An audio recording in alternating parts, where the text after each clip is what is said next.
All right, thank you all very much for joining us on this beautiful evening. We are pleased to update the community on how Marshall Township's comprehensive plan is developing. And most importantly, we're looking forward to hearing from you whether we're on the right track. So by way of introduction, I'm Jenny Easton, a planner with Pashik MTR. We're a landscape architecture and community planning studio based on Pittsburgh's North Side.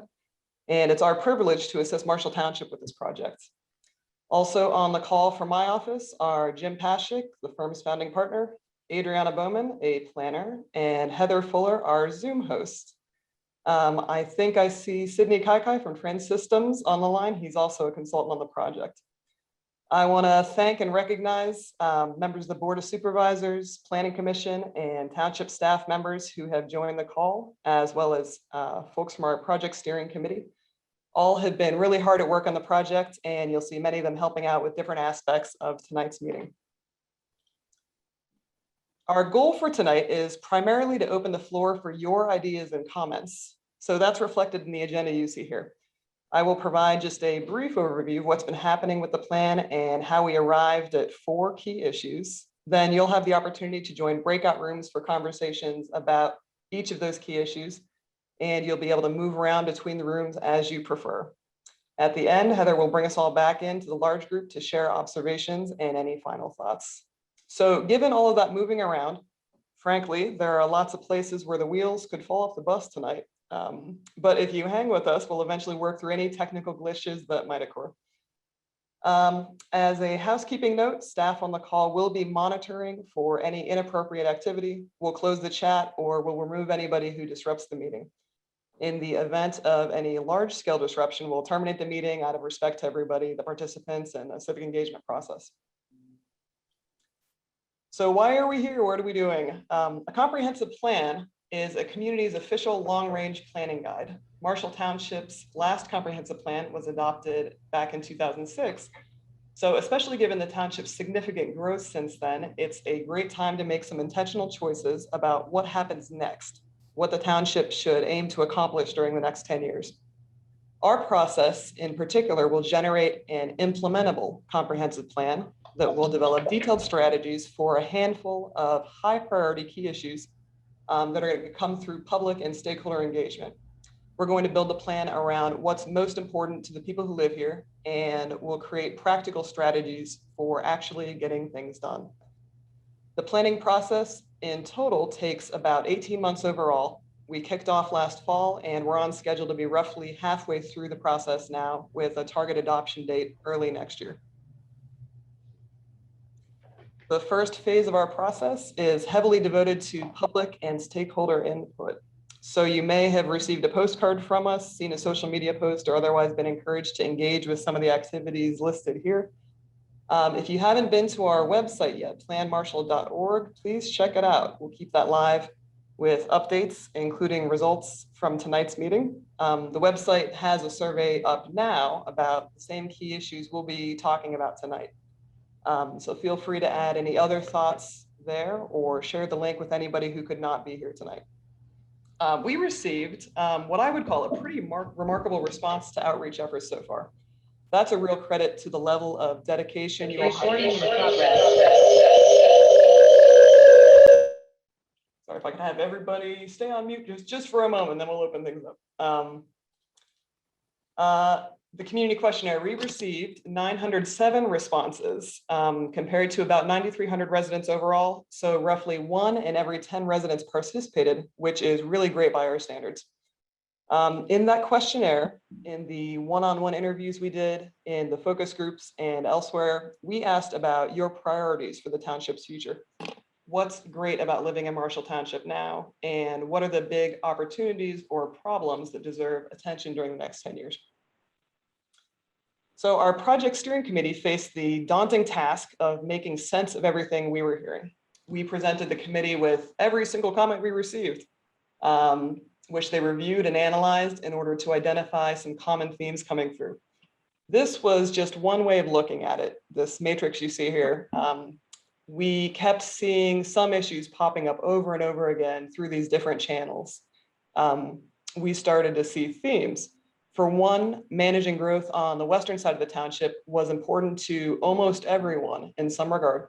This was far and away the topic that was mentioned the most often.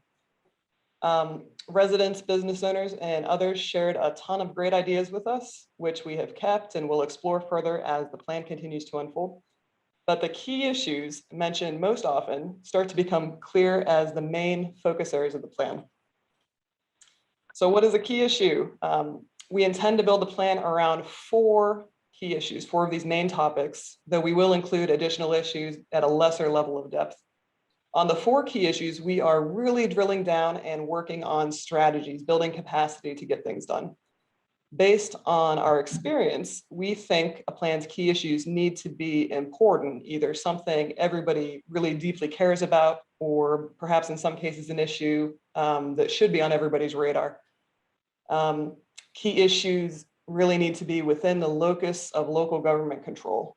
Making recommendations about what PennDOT should be doing or what the school district should be doing is not the best way to spend our time and energy on a municipal plan. And key issues need to be real things we can tackle, something on which the township could make tangible progress within 10 years, making the solutions attainable, getting that low-hanging fruit, getting things done, generates momentum and makes it more likely that progress will continue to be made. Finally, we limit the number of key issues we cover because we need to focus on a few things we can fully flesh out. Sometimes you see plans like this with scores of recommendations, all of which sound good, but end up being vague or unclear or kind of afterthoughts. We think it makes more sense to provide hyper-detailed work on a smaller number of initiatives the township identifies as priorities. So we will have an other issues section of the plan where we include things outside of the key issues, but spend less time on those. The key issues on the table tonight came about through steering committee, staff, and consultants interpreting what we heard in the public engagement. So we have 4 issues for you, and we want to know whether we've captured them in a way that makes sense. Each breakout room will be devoted to a key issue with one for those other issues.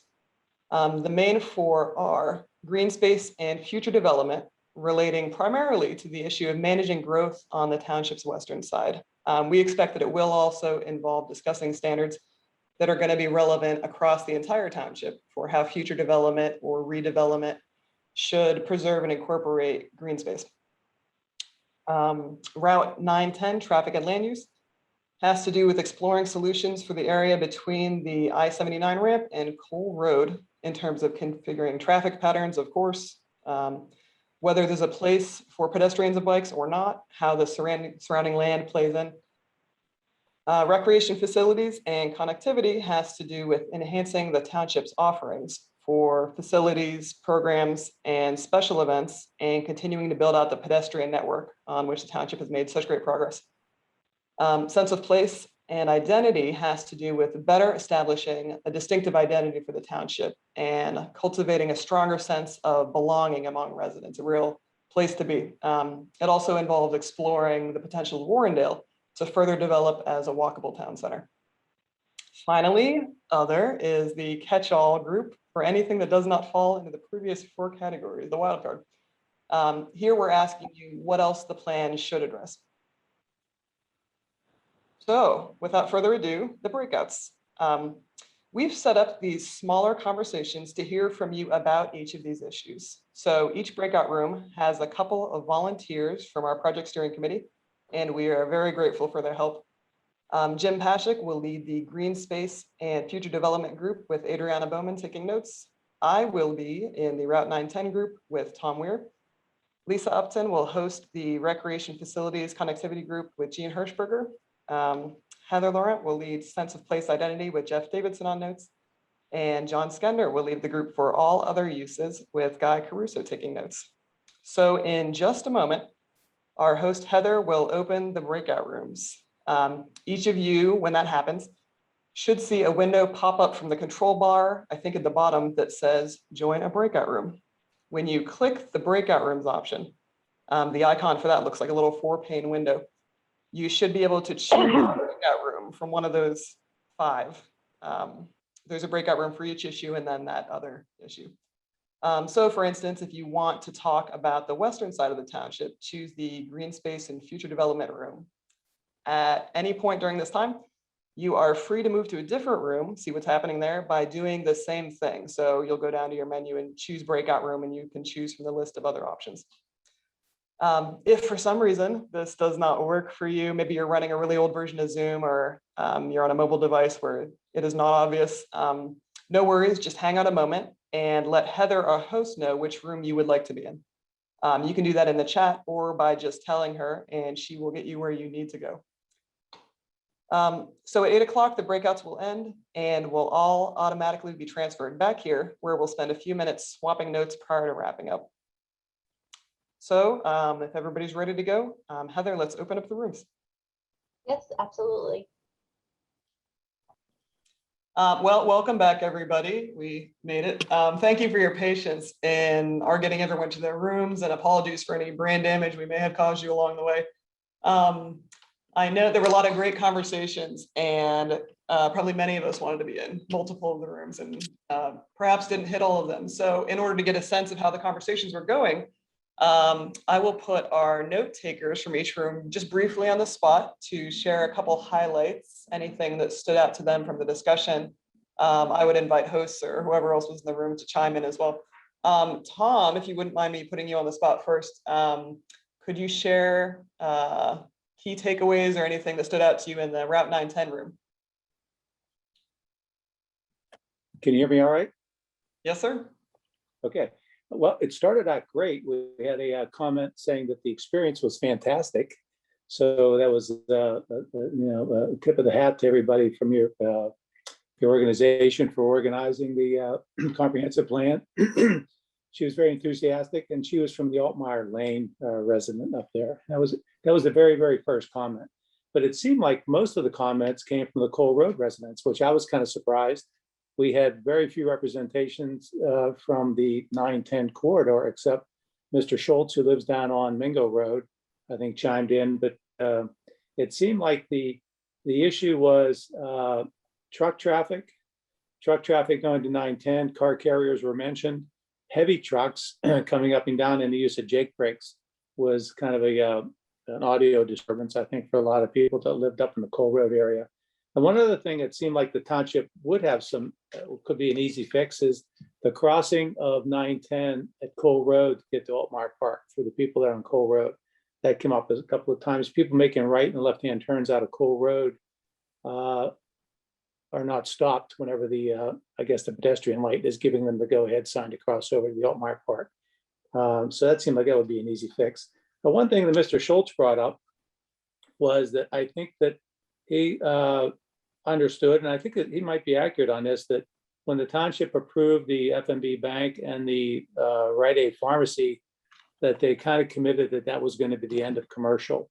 So I think the idea of taking commercial further east, in his mind, and I think in some other people, well, everybody else that chimed in, should be a non-starter, because that's kind of how that development got approved, that this was the end. Mingo Road was going to be the defining line for commercial development.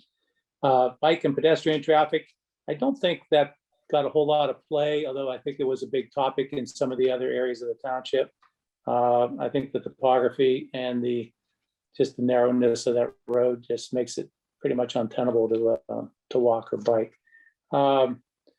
We had a seemingly, well, we had one of the traffic engineers on the call for quite a bit and kind of lending his expertise into what can and cannot be done. But it seemed like the idea that was the best solution was to try to force the truck and commercial traffic to the Warrendale interchange and get that traffic away from the 910 Wexford interchange. And one complaint was the new development that's going in down at the bottom of 910, I guess, Jen, help me out with the name of the road down where the Rachel Carson Trail hits. Brennan Road, the Wexford Station. Brennan Road, yes. Mm-hmm. People using the Rachel Carson Trail trying to cross there. There's no red light, and somebody indicated there was a red light proposed there, but they think it should be in now if that's going on. And that seems to be a safety concern, the way that road kind of bends around heading east towards Wexford. Let's see. I have about 17 or 18 notes. Most of it was mostly from the Cole Road residents. Oh, one was the disconnect of the sidewalk up on Cole Road. Apparently the the sidewalk goes on one side, then there's a disconnect, then it starts up on the other side of Cole Road. You have to kind of cross Cole Road to kind of keep using the sidewalk. That was kind of a rough spot for those people up there. Surprisingly, the residents were using Altmeyer Park, which I find interesting. I don't see many people over there. It seems to be set up for younger people. Let's see. One thing is the people heading eastbound on 910 coming off of 79. I see this all the time outside of my office window.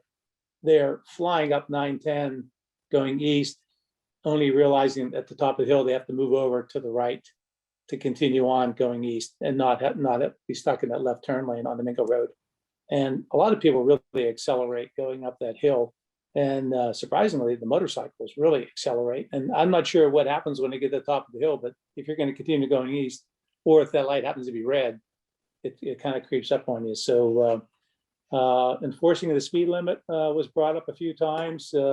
Having representation from the police department to patrol that area, maybe to try to slow the traffic down, was suggested. And I think that's about it. I don't want to take up too much time, but Thank you, Tom. I appreciate it. Yeah, really thorough review of the conversation. Anybody else from the group have any observations? I'm not sure if that's, I'm sorry? Oh, no, you're good. Thank you. I appreciate the summary. What's that, Jen? Well, no, Jen, in my summary, when I write this up and send it over, should I put the names of the people who made the comments? Either way is fine. Okay, thank you. Sure. I know that the Green Space and Future Development Group was very popular. Adriana, would you mind providing a few highlights from the room? Yeah, sure. It was a very popular room. A lot of people spoke and it was very insightful. There were the concerns about Marshall retaining its identity for valuing green space, making sure there was conservative development and maintaining green space.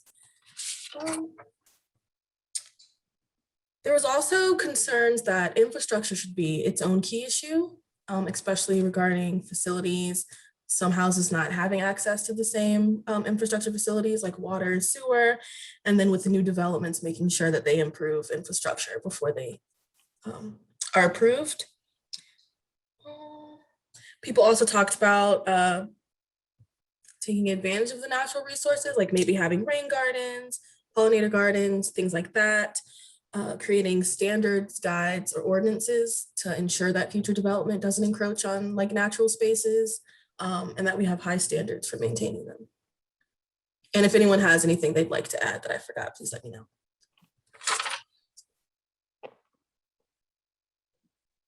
I just wanted to add that at the end, Francois mentioned something about the state game lands as a open space, and there was a gasp from the hunters. But I think it's really an interesting thing that we are, as planners, ought to be thinking about, instead of kind of thinking of a wall around the game lands, how does that contribute to the township as a whole? And I thought that was a very insightful comment. So I want to add that one. Great, thank you both.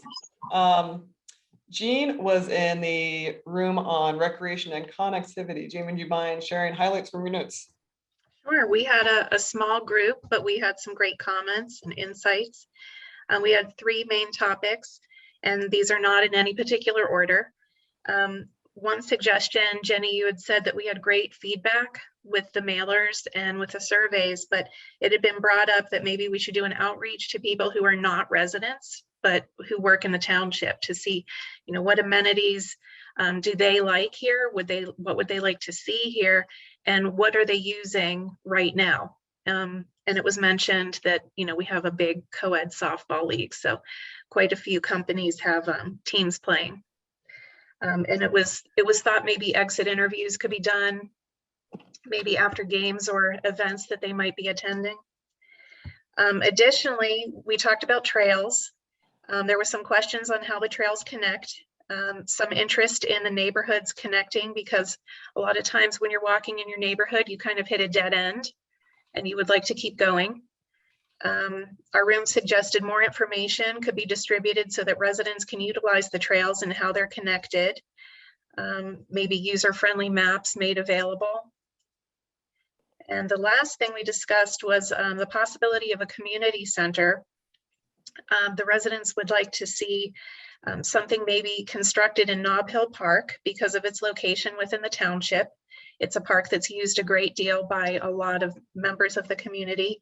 They'd like to see a place for indoor sports, some exercise rooms with equipment, the ability to walk indoors during the months where the weather is not so great in Western Pennsylvania, and some additional meeting rooms.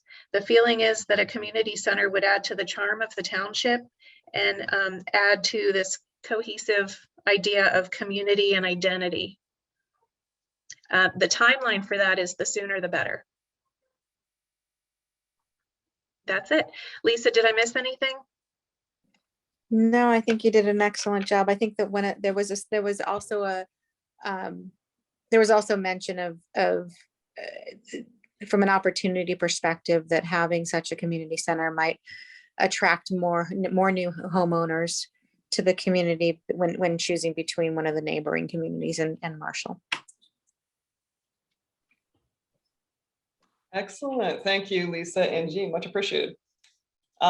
In the sense of place and identity room, Jeff was taking notes. Jeff, would you mind sharing a few highlights with us? Hello.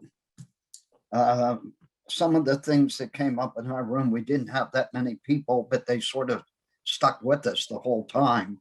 One of them was, one question was they wanted to know what the opposite side of Route 19 from Warrendale was also included in the Warrendale district. Other people wanted to find out how far will the walkable area expand? Would it be all of Warrendale, like from one end of Route 19 where it meets it to the other end of Route 19? Of course, development brings noise and parking problems. So would we be on street? And I believe we have some on-street parking now, like parallel parking, but it doesn't seem to be being used that much. Or would it be lots? Or, you know, noise also comes with that for current residents.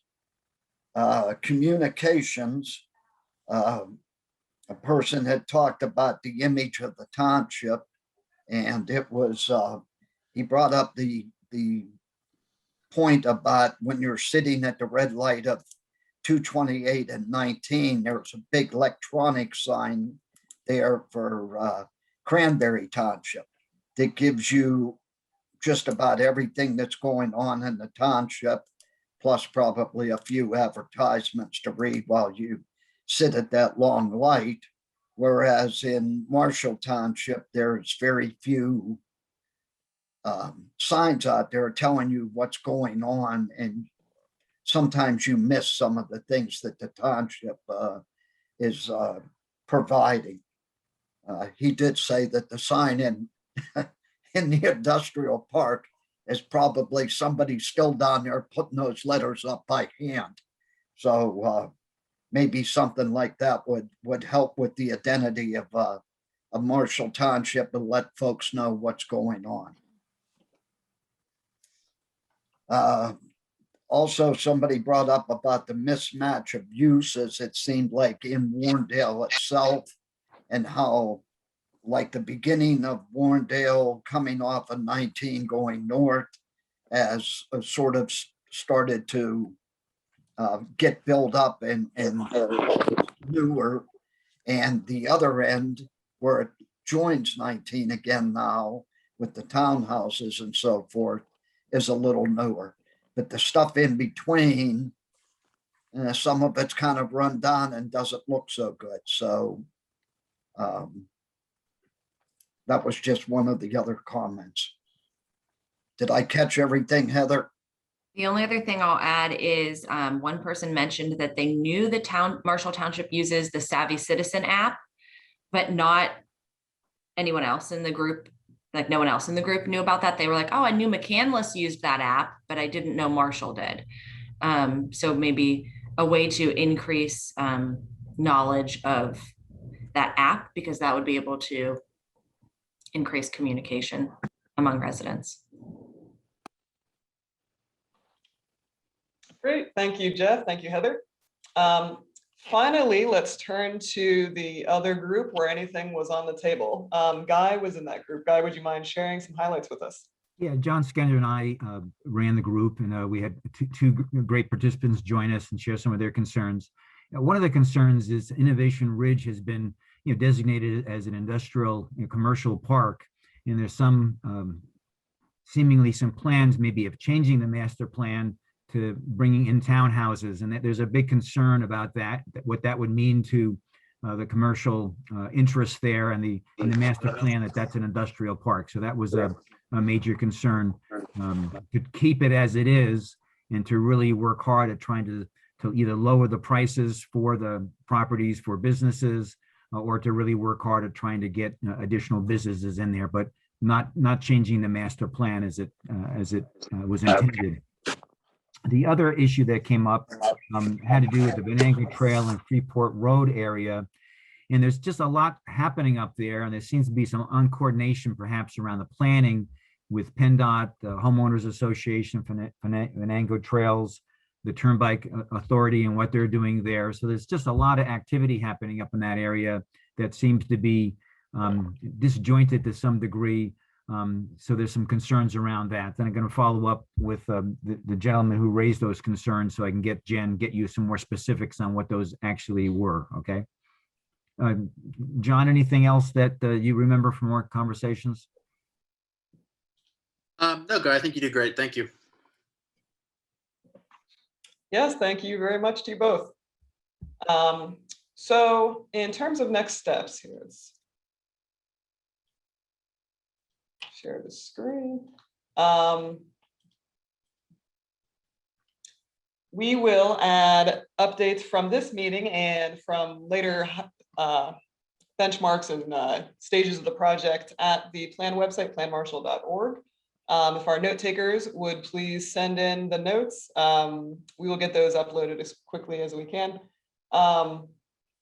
The next step for our committee and for everyone involved with the project will be to turn to this phase 2. We're pivoting from listening to the community and determining what the key issues are to drilling down for solutions, exploring best practices and what alternatives are on the table, and which might be the preferred alternatives, what the strategies will be to get projects moving, to get those things in motion. If you have additional comments based on conversations this evening, you can enter those at the website, or feel free at any time to email me directly. I want to thank you all for the time and input you shared this evening. It's incredibly valuable to the plan. I can't overstate how much. We take the direction very seriously, and you will see it reflected in the outcome in the plan document that we generate. So we'll return to the public when we have something for your review. It is important to have you engaged with us throughout the process to make sure that what we're developing reflects the priorities that you have for the community. I want to especially thank our steering committee members who helped out with tonight's meeting. Appreciate your efforts. Jim, what else have I missed? You want to mention about the survey continuing until about the 21st of June? Right. Okay. So at the plan website, planmarshall.org, there is a link to a survey about the key issues. So we have a few hundred responses so far, but we would encourage you to tell friends and neighbors to complete that survey if they haven't already. If you haven't already completed it, please check it out. It has details on the key issues we discussed tonight, and asks for a bit of feedback on how we frame those and how we should be approaching them.